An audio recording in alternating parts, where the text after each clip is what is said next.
Estou com uma bobina aqui do Honda Fit original. Coloquei ela agora no centelhador aqui. Está sendo disparado aqui a centelha nela, né? Uma abertura aqui já pré-calibrada no centelhador. E vamos fazer aqui um teste. Como é que está o funcionamento dessa bobina. A bobina está aqui praticamente em marcha lenta. Uma centelha azulada. E agora aqui eu vou dar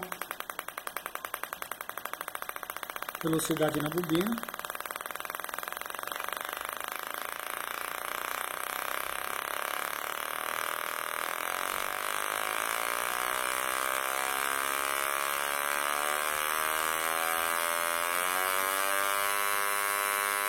Seis mil giros.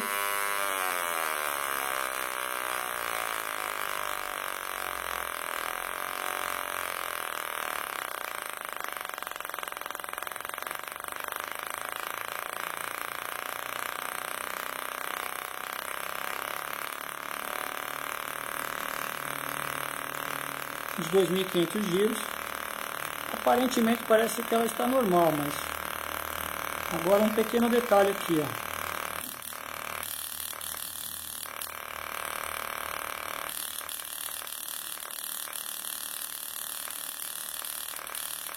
Fuga de corrente. Provavelmente quando essa bobina estiver lá instalada no alojamento dela, ela vai pular a centelha para o cabeçote. Esse era o probleminha que estava acontecendo no carro.